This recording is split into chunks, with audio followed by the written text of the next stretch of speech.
Les marchés avec CMC Markets, trading de CFD sur action, Forex et indices.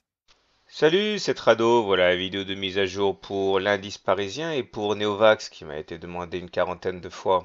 Alors, voilà où nous en sommes sur le CAC. C'est très compliqué ce qui se passe sur le CAC parce que nous avons une multitude de signaux divergents, ce qui explique d'ailleurs pourquoi on a du mal à prendre une décision. D'ailleurs, regardez, ça se voit, ça se résume en peu de choses, hein. Regardez, ça fait maintenant 3 séances que l'on est capé par les 4220 qui nous empêchent de progresser les 4420, pardon. Et à la baisse, on voit que dès qu'il y a une attaque conséquente, eh bien, il y a des rachats à bon compte, hein, lors de soldes. Et finalement, ça se voit à la longueur de la mèche basse qui montre qu'on termine bien plus haut que le niveau des plus bas. Donc on est vraiment en expectative. Et ceci car, encore une fois, on a vraiment des éléments contradictoires. J'en ai parlé déjà à plusieurs reprises. Nous avons une figure ici en double creux de type Adam et Adam. Ça, en fait, sont comme des canines, hein, ici, c'est pour ça qu'on dit Adam. Et quand c'est plus arrondi, ça s'appelle Eve.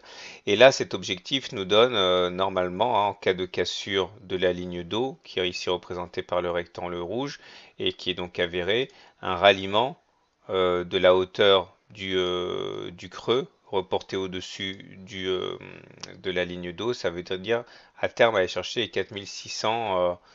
30, ok, donc ça c'est pour l'élément positif, mais on a toujours un problème ici de taille, le fait qu'on n'a pas eu notre retour sur la moyenne mobile à 20 séances, on n'a toujours pas eu notre fameux throwback sur la moyenne mobile à 20 séances, et j'en ai parlé beaucoup, hein, le retour à la M20 est inévitable, ça s'est fait ici, ça s'est fait ici, ça s'est fait là. Le retour à la moyenne mobile à 20 séances est une loi des reins, et là ça fait un moment qu'on l'a pas fait, donc on est vraiment attiré par cet objectif haussier, mais la gravité, hein, est forte et on a tendance à être attiré vers cette moyenne mobile à 20 ce qui nous empêche justement d'aller plus haut. En plus, on a ce biseau orange ici dont on sait que généralement on casse ces biseaux ascendants par le bas dans 8 cas sur 10. Donc vous voyez, il y a vraiment des forces de rappel très importantes. En horaire, on y voit un petit peu plus clair et c'est pour ça que j'aimerais vous montrer mon slide, hein, sur le drapeau et les fanions. Alors, lorsque vous avez cette forme-là, hein, qui ressemble de manière caractéristique à un drapeau, eh bien, c'est assez porteur. Vous allez avoir un mât avec un petit canal, donc là, c'est un drapeau à l'envers, ou alors plutôt avec un mât ascendant et le drapeau au bout du mât, mais dans le sens de la hausse, ça s'appelle donc un drapeau. Ou alors un fanion, lorsque c'est une forme de triangle au lieu d'avoir un canal. Et il faut savoir que les objectifs se calculent de la manière suivante, hein. On prend la hauteur du mât que l'on va reporter sur la base du drapeau, ou alors dans le cas d'un drapeau aussi, on le reporte ici. Et ça donne les objectifs qui sont ralliés, hein, des objectifs théoriques qui sont ralliés dans 6 à 9 cas sur 10 selon la qualité du drapeau. Alors, la qualité du drapeau se juge à la qualité des oscillations. Lorsque vous avez des belles oscillations au niveau des canaux, comme ça, qu'elles sont pleines, qu'il y a au moins deux contacts sur chaque côté, on a 900 sur 10 de cassé dans le sens de la hausse. Par contre, lorsque la qualité est médiocre, c'est-à-dire que les oscillations ne sont pas très belles ou qu'il n'y a pas assez de contact, et bien là on est plus proche de 600 sur 10 de continuer dans le sens du mât, c'est-à-dire en l'occurrence ici dans le haut. Donc si on revient à notre unité de temps horaire, ici, hein, chaque bougie correspond à une heure de cotation. Là je vous ai remis le biseau orange, hein, qui figurait en journalier. On voit bien que nous sommes effectivement dans une configuration en drapeau. Donc normalement, étant donné que les oscillations sont assez belles, il y a le nombre de contacts qu'il faut, normalement on devrait casser par le haut. Ça devrait nous donner ceci, avec un ralliement dans un premier temps, hein, théoriquement, des 4520, ce qui irait dans le sens, hein, du double creux en Adam et Adam que j'ai mentionné tout à l'heure. Mais encore une fois, hein, ce sera pas une mince affaire parce qu'on a toujours les forces de rappel que j'ai mentionnées préalablement. Donc pour faire simple, à mon sens, tout plaide pour à terme continuer la hausse, mais ce qui m'embête, c'est que voilà, combien de temps on va pouvoir être en apesanteur, hein, par rapport à cette moyenne mobile à 20 séances. Voilà, donc c'est très difficile dans ce genre de situation. Moi, j'ai plutôt tendance à rester spectateur. Voilà, maintenant allons du côté de Alnev, hein, donc de Neovax, qui m'a été demandé de très nombreuses fois.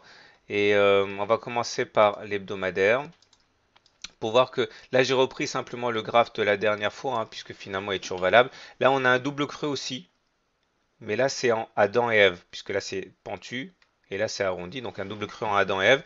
Et l'objectif se calcule de la même manière, hein. Vous prenez la profondeur du creux, j'ai mis un canal orange ici, vous reportez au-dessus de la ligne d'eau, et ça vous donne cet objectif-là, le ralliement des 5,4 euros, qui comme par hasard correspond au plus haut du 30 mai.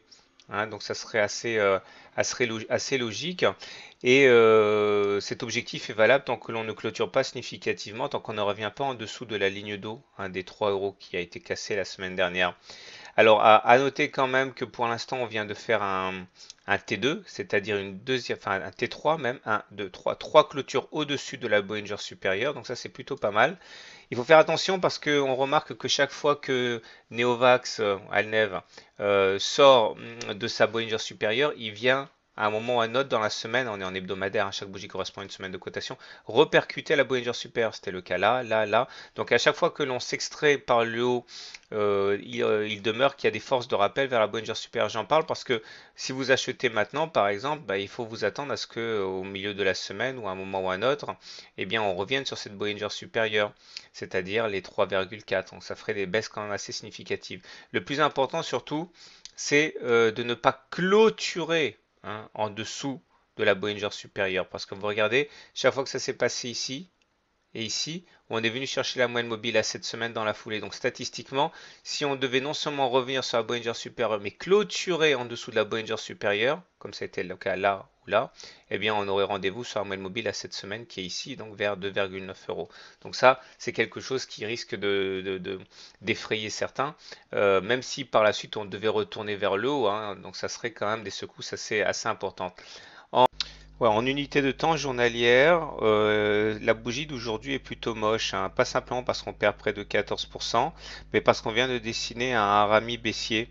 Lorsque vous avez une bougie verte comme ça, alors j'ai fait un e-book là-dessus si vous voulez en savoir plus, lorsque vous avez une bougie verte comme ça et qu'il y a une deuxième bougie rouge cette fois qui vient prendre place à l'intérieur du premier corps, donc le corps vert avale complètement le corps rouge, vous êtes dans un harami baissier et ça, c'est plus souvent baissier que haussier dans ce genre de circonstances, hein. Donc faites attention, le graphe montre qu'il risque d'y avoir quand même des secousses à court terme, ce qui est conforté par l'analyse de temps horaire. Alors là, ce qui est très intéressant avec l'analyse de temps horaire, c'est que c'est encore une fois une histoire de fanion.